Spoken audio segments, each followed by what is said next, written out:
Hello, MCU fans! Today is going to be my breakdown review of X-Men 97, Episode 8, another fantastic episode in a truly epic season. Now, there will obviously be spoilers, but as long as you're okay with that, then let's dive right in and see what we can find out.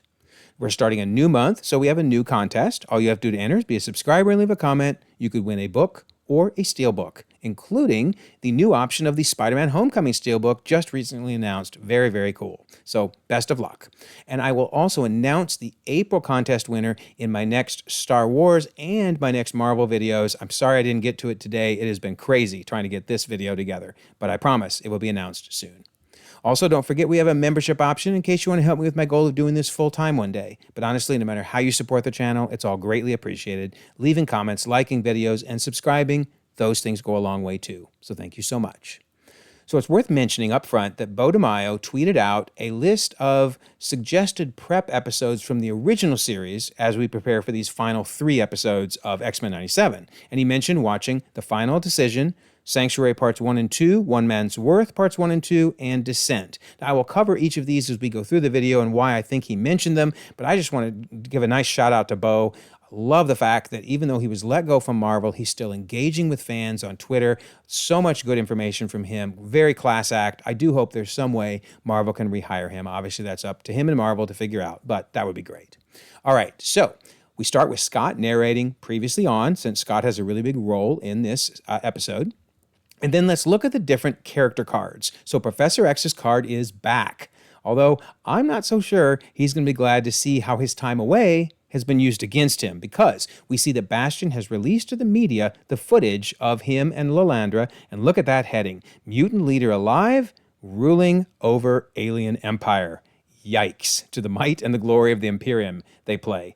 That is not going to help. And in fact, we see already listed as man is saying this lying Professor Xavier may bring an alien army to Earth's doorstep. Oh, my word. And by the way, this is not just any man. This is William Stryker, who, of course, we recognize from the movies in multiple actors playing him. But yeah, nice to see Stryker getting a little call out, little Easter egg call out in the animated series. All right, so then they also point out that Henry Gyrick just happened to be found murdered in Mexico City today. Oh yeah, that's right. And Professor X is now suddenly discovered to be alive. So yeah, they're tying all this together in ways that are really, really going to hurt things when Xavier returns.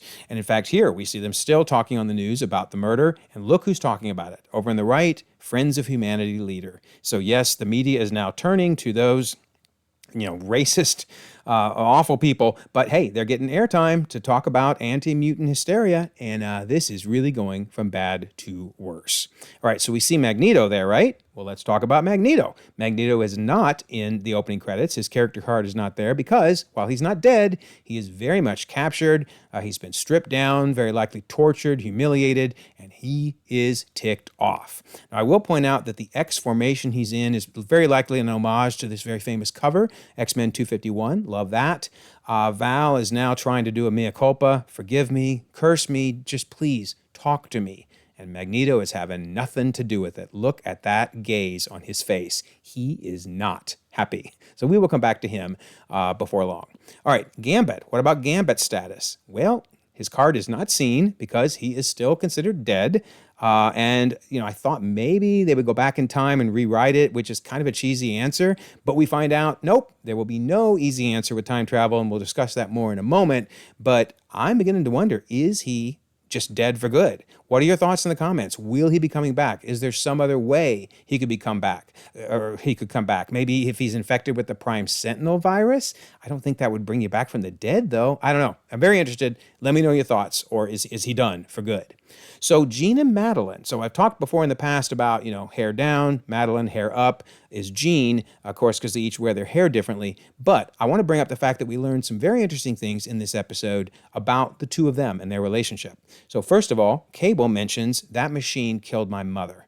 So that sure sounds like Madelyne is dead.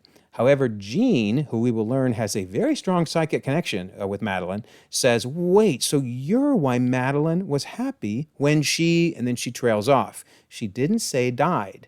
I think that is very interesting. So did something else happen to her? They haven't found the body yet. And maybe does Jean know or is trying to figure it out? Because they are psychically linked, as we'll learn in a second.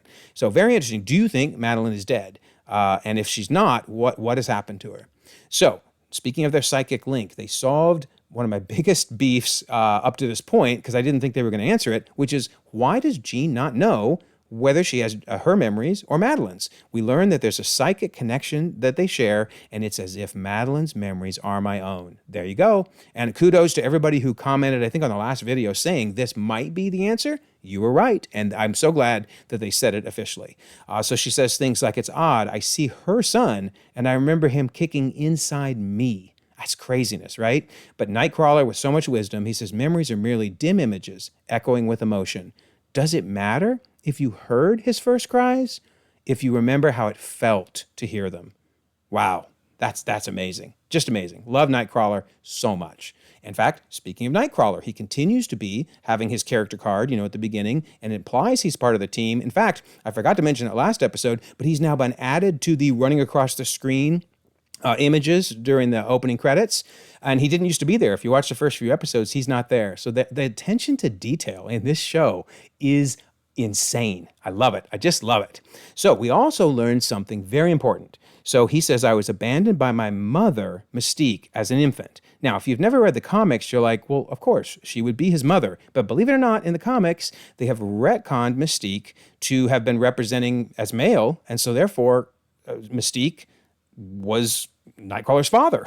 So some people were wondering, what are they going to do in the series? Is Mystique mother or father? Well, they've confirmed they're not going that direction with the series, even though they went there in the comics. So Mystique was definitely Nightcrawler's mother. And yes, that means this crazy family tree has once again been shown to be true. And so Mystique, Nightcrawler's mother, and then, of course, that makes Rogue the adopted brother of Nightcrawler. Very, very cool. And then, of all people to say it, who best but Nightcrawler? Blood is blood. Family is a choice. So Nightcrawler's talking to himself, yes, but also to Jean, basically saying, hey, Nathan is your son. You have the memories. You have the feelings. Isn't that enough? He's your son too. Very, very interesting. Family is a choice. Love it. And that explains why I think we're seeing the bonds throughout the rest of this episode with Jean and Cable, and even Jean and Scott getting back together, it seems. All right, so Jubilee. What can we say about Jubilee? Well, we got a high point and we got a low point. The high point, I like her new costume, the all-black costume, and of course she'll end up putting her yellow jacket on again later, so that's very cool. High point. Low point, never let yourself be drugged down to the same level as the people you're talking to. Obviously, Sunspot's mom is at least a closet racist in that she doesn't want anybody to know her son's mutant because, what would they say? But it's Jubilee that drops the you people.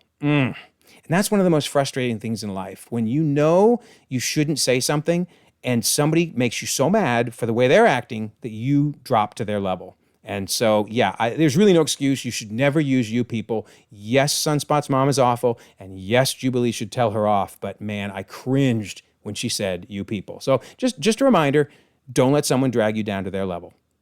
Never wrestle with a pig because you're just going to get muddy and the pig's going to enjoy it. So don't do it. Don't do it. Anyway, Storm is still absent. So we don't see her in the opening credits with her character card, but we do know we're going to be getting her back probably next episode because we see Professor X calling her. And no, she's got the new costume. So that's pretty cool. Bishop is absent, but boy, do we get an interesting explanation for why. So Cable told Beast that they were separated in the time stream. Like, what on earth? That Nathan, Cable, landed in the future alone. So the Bishop goes off with baby Cable and somehow they get separated? So who raised Cable? We need to know these answers. Why did Bishop get separated? Oh man, they really opened a can of worms with that one. So hopefully Bishop's going to show up and explain all this. But man, oh man.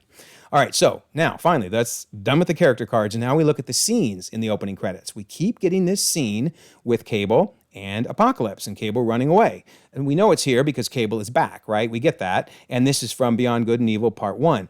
But why do they keep showing the scene with Apocalypse? Now, I don't think Apocalypse is going to end up showing up. I don't think he's going to end up being a villain. We don't need another villain at this point. Let me know your thoughts if you think he will. But why do they keep showing this then? Well, the episode does deal with Cable's time device, as you can read from the description down there. And obviously the time device is really important in this episode.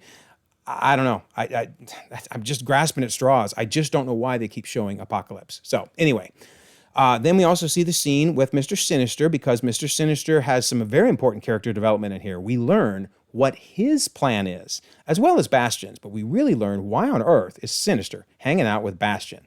So a couple things. First of all, Val sees Sinister experimenting on not just Magneto, but a bunch of the other mutants, and says, Bastion's very own Dr. Mengele. So if you don't know who that is, he is an awful human being who was alive during the Nazi prison war camp, and he was a doctor, if you will, quote marks around it, and experimented doing terrible things to the folks there. So yeah, awful individual. Not a compliment that Sinister is being referred to as Dr. Mengele. So in comes Val. There she's got the arm brace on, and Sinister just chuckles. He says, I knew Mengele. He could have been so much more, but he settled on being a Nazi pup. So one interesting thing is, and why I think that they recommended at least one of these episodes, Descent, is because you might be saying, wait, how would Sinister know Mengele? Mengele was, from back in the 40s. Well, that's because Sinister's been around since the 1800s, late 1800s, but the 1800s. So I think one of the reasons Bo recommended this episode is it gives the history of Mr. Sinister, which makes him all the scarier that he's been around that long. So yikes. So check out that episode if you've never seen it. It's really good. But also, I think the Mengele reference is to be a counterpoint to what Magneto's going through, because there he's got the Holocaust tattoo on his arm, visible for all to see.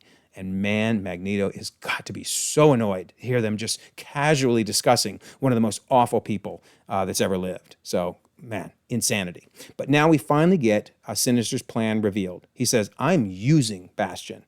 Pig pens brimming with mutant test subjects. That's my dream. So it does look like this is just a union of convenience.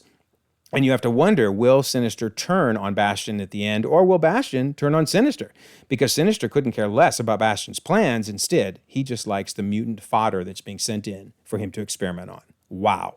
All right, so back to the opening scenes. We get the same scene with Nimrod inside of Master Mold, and now we finally get confirmation of what we've all really been guessing, which is Bastion is descended from every Sentinel, from Master Mold to Nimrod. So they're kind of showing that opening scene as just a reminder of, hey, both of these end up being part of Bastion.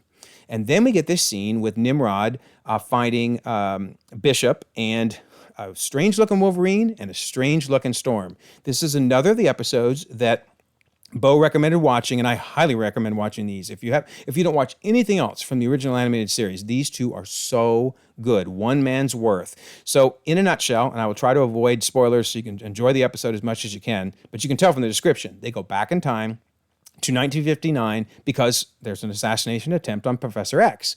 Well, a couple important things. 1959, keep that in mind. This is in the past, but obviously then the future gets rewritten, and that's how you get this different looking Storm and Wolverine. Okay, and also you can see Master Mold's in this episode as well as Nimrod. Okay, so why is this important? Well, when Jean looks at psychic impressions of Bastion's home, which we'll get to later, but she learns his origin. Here is as a kid sitting in the classroom, and she says, I see a child who could hear things, not thoughts, but machines.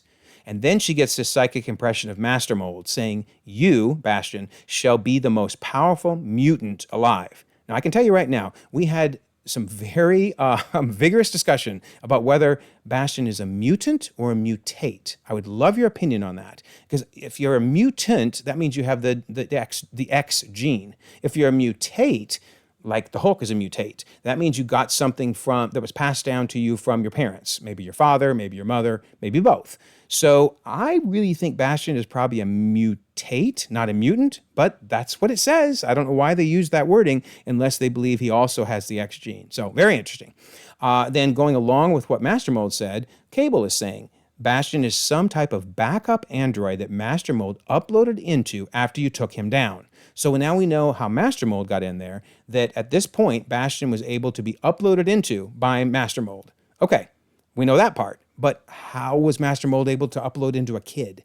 Well, there's a lot more to his story to be learned. Now we go back to, I am guessing, 1959, because we learn that the boy's father was a school janitor, and look what happened to him. He is infected by something from the future. Well, that something is most definitely Nimrod. So we're going to see what's going on here in a second, but it goes into his ear, yuck, Sentinel technology, and sure enough, the psychic impression that Jean gets here is Nimrod. All right, so what happened in One Man's Worth, those 2 episodes, when it ended? And again, this isn't really a spoiler for the actual episode. Don't worry, there's so much more after this happens. But notice, Nimrod has his little time device shot off his hand, and Bishop then says, your history, and shoots him and blows him into a bunch of pieces. But Nimrod can reform. So we were all wondering, isn't he going to come back at some point? Well, he doesn't actually come back in the episode, but I think that's what led to this. That's what they're basically saying is, they went back in 1959, he lost his time device, obviously now he is trapped in 1959, and he's what went into Bastion's father. Isn't that amazing how they tied that together? And then obviously, then through, the baby, the Bastion, that means he got this from his father, essentially. And he was creating something new, parts past, present, and future. And then this is also insane. Another reason you should watch the episode. Look at the father and the mother in this picture, right? According to Bo DeMaio, and I think he's got to be right, he knows, he wrote this story, this is them in One Man's Worth. These 2 characters are actually in One Man's Worth. The guy on the left helps with a fight at a restaurant, actually helps Wolverine, and the lady on the right, which would be Bastion's mom, is a waitress. So again, look at them here, and look at them here. Oh my word. Such good writing. I love how they tied all this together. So go back and watch the episode. It is so, so good. All right, so then the result now is someone that Master Mold could upload into because he's got Nimrod already in him from birth, and then eventually he becomes Bastion. Wow. Amazing. So well done. Kudos to the writing on this series. All right, so another scene from the opening is Sunspot on the run. We've seen this several times. I think in this case, it's because, well, Sunspot's on the run, literally in the episode, from the Prime Sentinels, and he learns to fly, which is pretty awesome. Nice to see him using fully his powers. Then we get this scene of Danger Room practice of Cyclops and Storm, and I think that's because Sunspot explains, I've been practicing in the Danger Room. So isn't it fun? Sometimes just one line in the episodes, but that's why they've used them in the opening scenes. And then we get this one. This is the one I really would like people's thoughts on. Asteroid M, clearly, there's Asteroid M, and it's from the episodes Sanctuary 1 and 2, which again, Bo DeMaio said to watch. I don't know, at least in this episode, the first of the 3, how this really ties in. There's no real mention of Asteroid M. We do see Magneto showing some massive powers at the end. Maybe that's it. Or maybe it's just, for now, this little reference where Bastion says, you sound like a dinosaur fretting the fate of an asteroid before impact. And Val says, I'm more concerned you're the asteroid, Bastion. I mean, it's the word asteroid, but I don't know whether that's enough, but you do wonder, is Asteroid M and the concepts, at least from that episode, going to come back? Maybe Magneto's going to use them in the final 2 episodes. Let me know your thoughts. But according to Bo, we need to check those episodes out. All right, finally to the episode, but I just love those opening scenes. It's just such good stuff. All right, so we see Cable shooting down some wine bottles, but if they're empty, that's a lot of wine. Come on, X-Men, are you guys winos? What is going on? That's a lot of wine to be drinking. So anyway, love it, love it, love it. So then Jean is asking Scott, hey, have you 2 had a chance to speak? And Scott basically says, well, every time I show up, he takes off. He didn't want to be around me. But Jean consoles him and says, well, your son came back because he needs his father. That's awesome. We really do start to see Scott and Cable acting like father and son. And of course, as mentioned earlier, Jean starts acting more like a mother to him. And then this is kind of cool. There they are, seeming to get close to each other again, which will make it all the more crazy if Madelyne returns, or as some are theorizing, maybe Emma Frost is going to start a 3-way relationship because she seemed interested in Cyclops a little bit. At least was in the comics. There's a whole storyline with Emma Frost going after him. So, man, Can these two just please get along together? They're so cute together. Anyway, so Cable shares his intel, very important information. He says the Prime Sentinels are created using the same techno-organic virus that Sinister infected me with as a baby. Remember when Sinister did that back in episode 3, that it basically rewrites their DNA. And Beast realizes, oh my, that means his Prime Sentinels would be living weapons capable of reproducing. Yikes, literally giving birth to a new apex species designed to replace mutants like humans did Neanderthals. So yeah, basically Bishop's plan is to make mutants extinct, to make them the lower form of evolution instead of the higher form of evolution. And it turns out Bastion did that in the future. If they don't fix this, Bastion saved humanity by upgrading them. Basically, Xavier's dream did come true. And it's worth noting that is Polaris there over on the left, an older Polaris, because this is in the future a bit.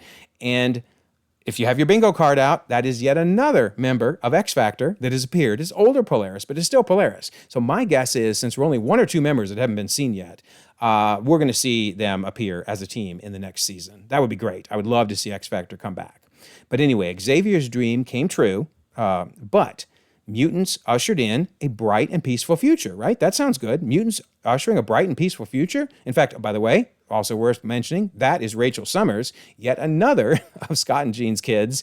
I don't think she's going to end up appearing, but I do like the clever little Easter egg of her showing up in the future. But because again, this is many years down the line. But so the mutants ushered in a bright and peaceful future. However, they were its backbone. In other words, they were the ones now being used by humans, by the new upgraded Sentinels. So yeah, wild. And you got to note, right, that's the Golden Gate Bridge. Maybe they're fixing it because Magneto broke it again. I don't know. Probably not. But it's just a fun little nod to X-Men The Last Stand, of course. And it was seen in Deadpool. If you remember, in the Deadpool trailers, we've seen the Golden Gate Bridge sitting there in what I think is probably the Void. So that thing gets around, man. That thing gets around. All right, so now we learn why Genosha can't be reversed, and thus why why Cable cannot go back in time and bring Gambit back. So he says, I've tried it over and over. So before we get to his full explanation, now let's stop and look at this. Isn't this interesting? So clearly, this imagery is meant to look like Loki's a Sacred Timeline from the Loki series. But there's even more going on because there's little images with each thing. In fact, this looks like Jean being cloned because you can see the little DNA down there. So Titan, who helped with my this is when I say cloned, you know what I mean, right? Just make sure this is when Madelyne was cloned from Jean. So I think that's what that imagery is saying there. But Titan, who helped create the X-Men Timeline video, which if you haven't seen it, go check it out. I go through all of the animated series and X-Men 97. He tried to guess then, what are each of these branches? And he has an interesting theory that a branch was formed each time there was time travel. So the first one being that 1959 that we talked about earlier, One Man's Worth, where Professor X was killed and then they went back to save him. Another one is Days of Future Past. Another one is Time Fugitives, etc. That's interesting. So maybe there is a method to this madness here. And then he's even suggesting in the future, 2055 and 3999, are times when it branched because of going back to the future and altering things. So no clue whether this is what they were trying to do or whether they just threw together some random image. But I love what Titan put together. And again, check out the X-Men Timeline video if you're interested in more on these topics. All right, so Genosha, we learn, is an absolute point in time. So the little time device that Cable has explains each time we attempt to stop the attack on Genosha, we are temporarily pulled away from the event. And then I love that Beast goes strange, as in Doctor Strange, right? Little Easter egg there. But he says, the mystics of Kamar-Taj speak of absolute points, events that occur across all timelines.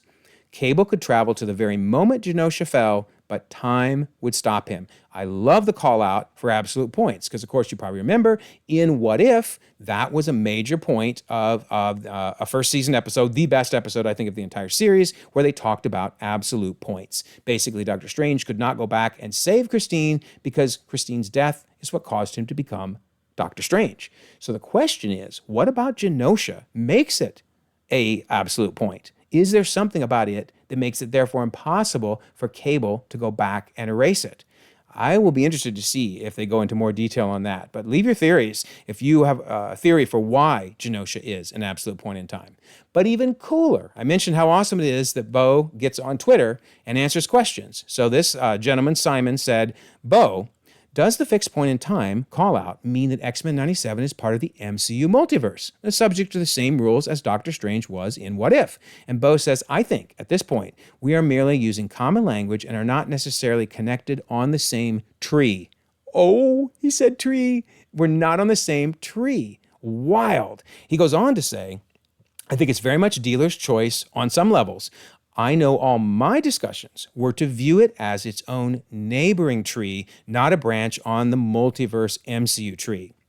Sure, a few leaves from one tree can mingle with another at some point. So yeah, he is talking about Loki's tree, and at least saying he was told to treat this tree as just the main sacred timeline and all of its branches, the What If branches, but not the same tree that has in it 838, or the X-Men universe, or the Spider-Man, Tobey and Andrew universes. Those are separate trees in a forest.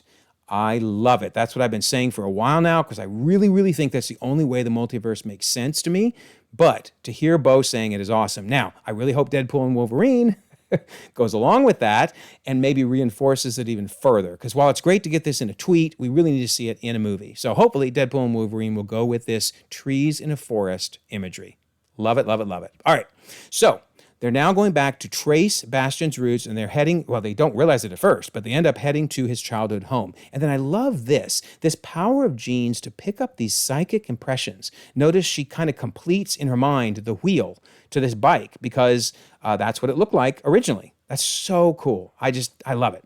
Then also notice, I'm guessing this might be a little Easter egg for Zero Tolerance, Operation Zero Tolerance, because the bike has 0 on it. Speaking of Easter eggs, a couple fun ones here. Stark Expo, that's pretty obvious. This one, I think, is Machine Man. Notice his arm, how it's stretching out. That sure looks like Machine Man. Of course, Machine Man was not a Sentinel, but he was a robot, so that's pretty clever. And then XM52 is very likely referring to X-Men 52, which was Bastion's first appearance in the comics. All right, so then in the room, we see Bastion's mom. Oh, my son said you'd come to get me tomorrow. Talk about creepy. They made this scene really, really creepy. Well done, everybody. Well done. And then we learn that, sure enough, Bastion has been there all along because Jean finds this picture on the wall, which completes the last piece of the vision that Madelyne had in episode 1 that we were wondering, what is this thing? Why is there a kid with a crayon drawing some weird structure? Boy, does it all make sense. In fact, it's going to make even more sense when I get to the very end of the episode, and you'll see how this ties together so well. But we now know that this is Bastion drawing that. So also in the vision, we can therefore say this was Bastion. Those eyes definitely look like Bastion's eyes. So Bastion was there in episode 1. Of course, we already talked in the last episode that was Bastion there in the war room in episode 2. It was Bastion in the lower right-hand corner on the picture here in Forge's episode, right there. It was Bastion at Genosha when Magneto looked up. There he was again. He's been all over the place. I love it. Very, very cool. Hiding in plain sight from the very beginning. So, speaking of Bastion, let's talk about him. So he's telling Val, bully an underdog too long, and people start to feel sorry for them. Like our local village idiot, Guy Rich, when he made a martyr of Xavier. And then he basically finishes by saying, created tolerance. And tolerance, as we now know, is extinction. So, yeah, basically that means Guy Rick wasn't really following the plan when he shot Xavier at the end of the original series, the graduation day of that final episode. Also, it is worth noting the girl there that's standing with him is not just a girl. She is a Sentinel and named Daria, and they will use her name later, or give us her name later. But in the comics, at least, she was loyal to a point, and then she turned against Bastion. In fact, it had to do with Jubilee, and she helped Jubilee escape. And notice, we will see, rather, that Jubilee gets captured in this episode. So maybe they're going that direction. We'll see. Or maybe they'll go a different direction. But either way, keep an eye on Daria. She's going to be a very interesting character to follow. All right, so we learn there is an unholy alliance with several of the big bads. Dr. Doom shows up. Notice in the closed captioning, they're making it clear. Dr. Doom. Do not mistake Doom's collusion as indifference to flagrant war crimes. Now, you know you're on the wrong path when you get called out by Dr. Doom. When Dr. Doom's basically like, I ain't touching that, that's not good. So this is kind of funny, though. In the credits at the end, he's not listed as Dr. Doom, but as Latverian OZT member. Really? Like, we don't know. And by the way, he's played by Ross Marquand, who also does Professor X. But you're like, oh, come on. You even put his name in the closed captioning. Surely you could tell us in the credits that it's Doctor Doom. That's too funny. We also see Zemo. Zemo says your Sentinel program can't go wide so long as leaders like Professor Kelly see the X-Men as allies. Ooh, is something going to happen to Kelly now? Yikes. And in the final credits, they do list him as Baron Zemo, and of course the closed captioning has him as Zemo as well. And that's important because this final person, who it seems like we're supposed to know who this is, notice in the closed captioning, they don't tell us nothing. Thanks a lot. Thanks for nothing. We also request Dr. Cooper stay with you, she says. And in the credits, they just list Chinese OZT member. And she's played by the same voice actress that does Jubilee. So I would have thought maybe that was Viper, but Viper's not Chinese. So who do you think this is? Or are we even supposed to know? But the fact they gave her a speaking line and made her mysterious in the credits, that's fascinating. So we'll have to see. But anyway, Bastion is explaining his motivation. In 100 years, mutants outnumber humans 10-1. And generations later, human extinction. Okay, I mean, if that's really going to happen, you kind of can understand why Bastion thinks he needs to do this. I'm sure there were other ways to prevent it, but this is his way of preventing it. So he says, enter Operation Zero Tolerance.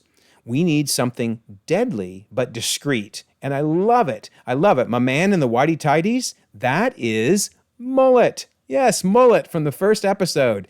Look at him go. Love him. So he, in fact, his name really is Mullet, because if we go back to the first episode, notice in the closed captioning, Mullet. Yeah, so the dude with the mullet is named Mullet. Gotta love it. But now we know who the buyer is, because they were saying, remember, the buyer's really going to throw down 10 grand for every mutant we nab? So it was Bastion giving them this tech so that they would capture the mutants. And it was Sunspot, remember, who they had captured, and give them over. And of course, then Sinister would experiment them on them, and Bastion would use them also. So yeah, crazy. So Mullet, as he explains, before today, this fellow was just your average Joe.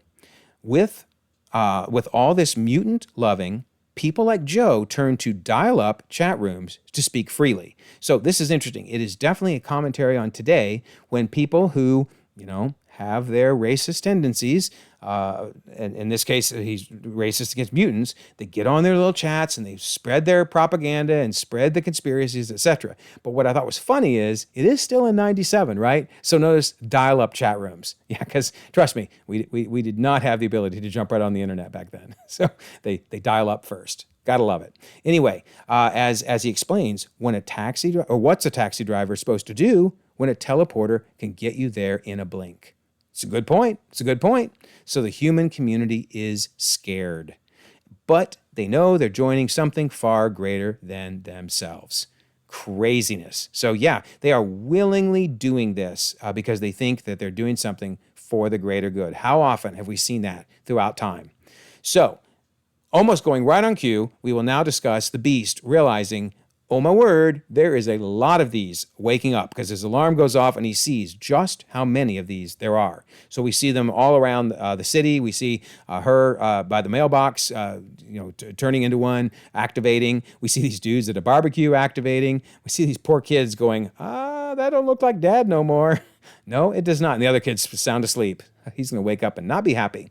And then we see that even Bastion's mom has been infected. Goodness, with the backwards head tilt there. And then she powers up. We see that Sunspot's butler has been activated. And we see Trish Tilby. Even Trish has been infected and now activated, to which Wolverine gets to say, I got to talk to Hank about his taste in women. Yes, you do. So let's look at each of these battles separately. First, Scott, Jean, and Cable's battle versus a whole bunch of them. My word. So they go chasing after him or them in the Blackbird. And yeah, you're not going to outrun these guys. The Blackbird is going to be toast. And sure enough, it is. They have to abandon. But notice he says this is the third Blackbird in as many months, basically, that's been crashed. So if you look at that sentence carefully, he's saying it's the third Blackbird in 3 months, in as many months. So that's actually a really big timeline clue for us. So first of all, what are the 3 Blackbirds that have been destroyed? Obviously this one, the one in the first episode, was destroyed, and I'm guessing the one that landed at Genosha, that ended up getting destroyed during the attack by the Tri-Sentinel, which certainly makes sense. I mean, everything was destroyed in Genosha, so surely the Blackbird was destroyed there too. So that means in 3 months, 3 Blackbirds have gone down. So again, I mentioned earlier that I did a video doing a timeline for both the animated series and X-Men 97, and this is where I landed on X-Men 97, although I will point out Bright Eyes episode 7 really should have been November instead of October. So if you watch that video, I'm moving it to November because November 1st was Dia de los Muertos in Mexico. Some places celebrate it in October, but not in Mexico. But here's the real key. If we're in November now, then it works that it's been 3 months, September to November, with the 3 Blackbirds going down. I am so impressed with the timeline management in this series. They're doing so good. So check out my bigger video if you're interested in the overall timeline. All right, so Scott and Jean and Cable are now in a Porsche, Scott's Porsche, flying out of the Blackbird. And he says, let's show those toasters why you don't screw with the Summers. I love that. And then the 3 of them working together, Jean with her telekinesis, and of course Scott and Cable kicking butt. Here Scott's helping them round a really hairpin turn by using his visor. I thought that was super cool. And he's blasting the way out in front. Jean's driving psychically. And of course Cable is blasting from behind. And the license plate is a fun little Easter egg. Slim, SL1M, is a reference to what they used to call Scott Summers. He was Slim Summers. And yeah, he was slim. Well, first of all, the pants. Dude, those pants. I know it's the 60s. But still, dude, those pants. He had friends. Why didn't they tell him? No.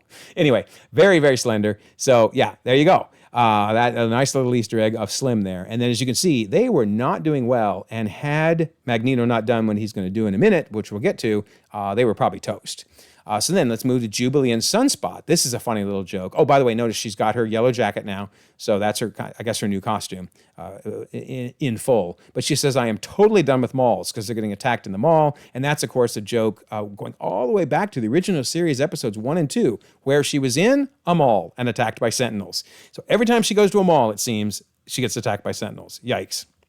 But then they end up going to her mother's celebration fundraiser for Humans for Genosha, which, as we learned earlier from discussions with her mother, she wasn't really into doing it. It was more just for the to make her look good. But nonetheless, they are raising money for Genosha, so that's good. But in flies Sunspot. Now everybody sees he's got powers. Yikes, that's not good.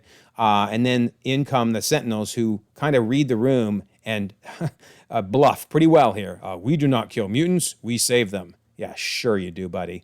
But what do, right? The mother's like, I don't know what to do right now. And of course, everybody's like, whoa, he's a mutant, which of course, you know, from an allegory standpoint, he has been outed.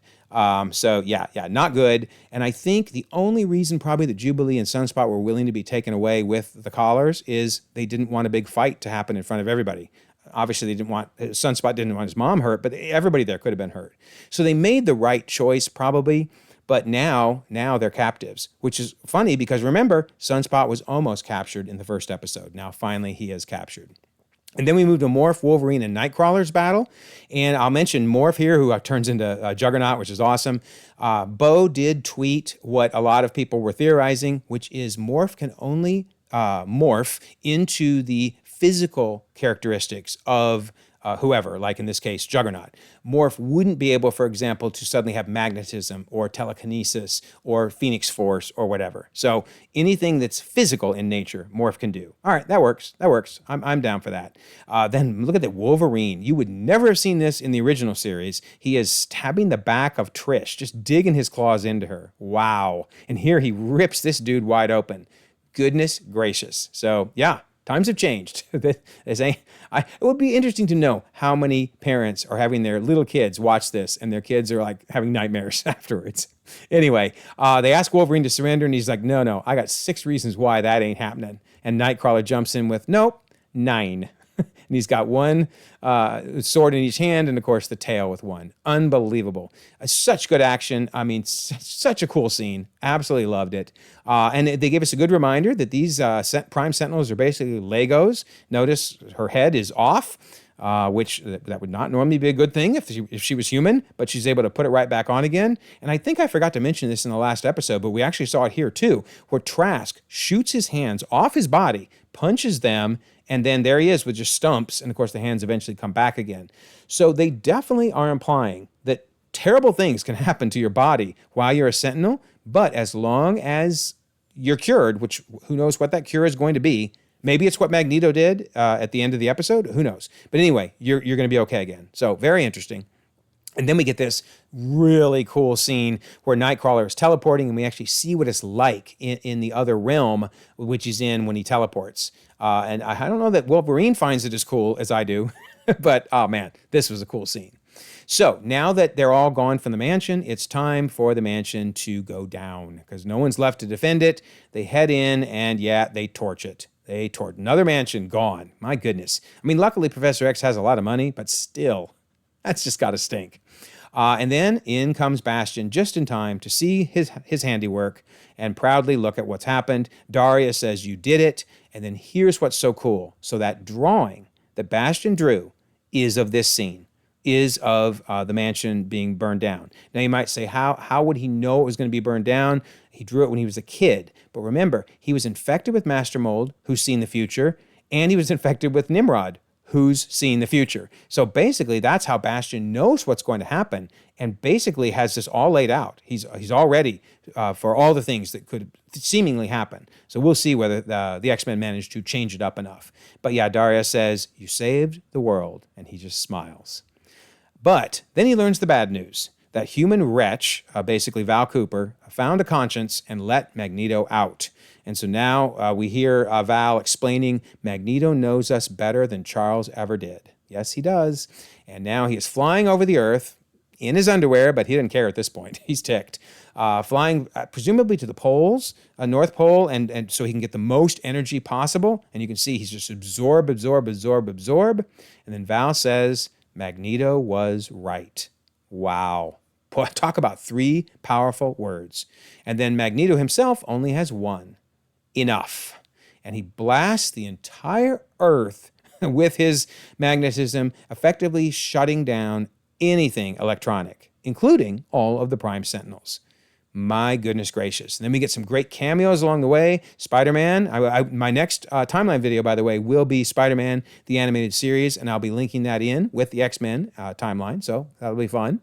Then we have Silver Samurai and Omega Red, who presumably was, being captured, being held in captivity, and when Magneto did what he did, it's going to end up freeing Omega Red. So we will probably see them returning next season. All right, so then Wolverine says Magneto actually did it. And Morph's like, what, saved us? And he's like, no, declared war. Yikes. But perfect timing, right? In comes Professor X.